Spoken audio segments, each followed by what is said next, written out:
You've likely mastered the core Forex pairs and are now looking to expand your reach into the allure of precious metals. It is easy to group gold and silver together as a single trade idea, but they operate on different mechanical cycles and respond to different economic data. Many traders enter a silver position expecting the steady behavior of gold, only to be forced out by much wider price swings. Others hold gold during an industrial expansion, missing the higher percentage yields that silver offers when factories are running at full capacity. Success in these markets requires a framework to identify which metal fits your strategy. We're going to map out how their drivers diverge so you can choose the right asset for the current market. Profitable trading requires looking past the safe haven label and understanding the distinct market personality of each metal. Gold is the monetary anchor. It's a stoic asset that investors flock to during times of geopolitical tension or systemic fear. It operates almost entirely as a gauge for global risk. Because gold pays no yield, its price is highly sensitive to real interest rates. When rates rise, the cost of holding a non-yielding asset increases, which often creates downward pressure on gold prices. There is also a strong inverse relationship with the US dollar.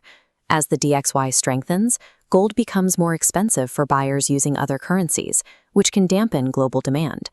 Silver shares these monetary traits, but has a dual nature as both a safe haven and a critical industrial metal.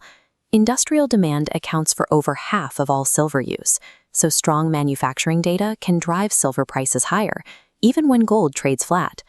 This makes silver specifically sensitive to trends like the green energy transition, where it is a primary component in solar panel production. Its high conductivity also makes it a requirement for 5G technology and most modern consumer electronics. This creates a clear trade-off. Gold is the purer play during times of fear, but silver offers higher growth potential during an economic boom, provided you can handle its sensitivity to industrial cycles. Beyond the macro drivers, you have to account for the mechanical costs of execution. Silver's higher volatility comes with structural challenges for the retail trader. Comparing their order books, the liquidity difference is obvious. Gold is one of the most liquid assets in the world, allowing for very tight spreads. Silver is a smaller market with wider spreads, which increases your cost of entry. That lower liquidity often leads to slippage during major volatility, such as an FOMC meeting. Your orders may be filled at a different price than intended, which can quickly erode the profit on a short-term trade.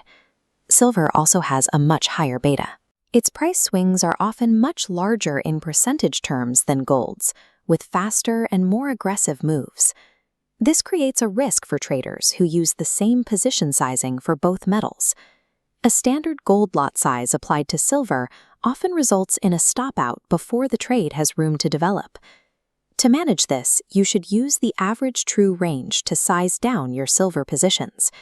This allows you to maintain the same dollar amount risk while giving the silver trade the wider stop it requires.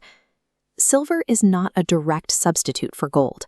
It requires wider stops and reduced lot sizes to account for its unique volatility profile. This chart shows the gold-silver ratio, a primary tool for measuring relative value.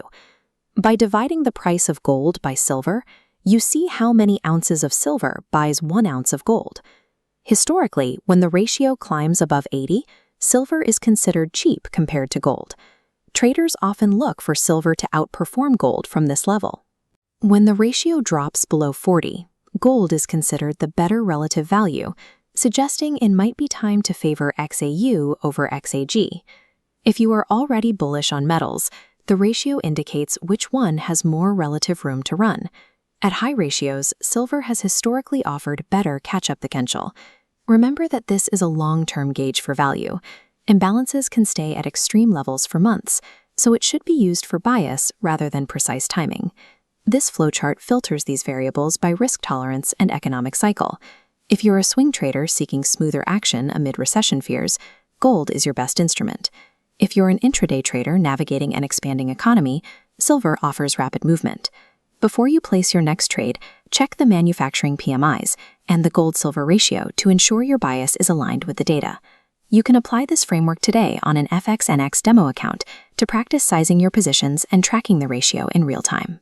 Distinguishing between these two assets based on their drivers is what moves a trader beyond general speculation into strategic commodity analysis. Choose the metal that fits the current environment.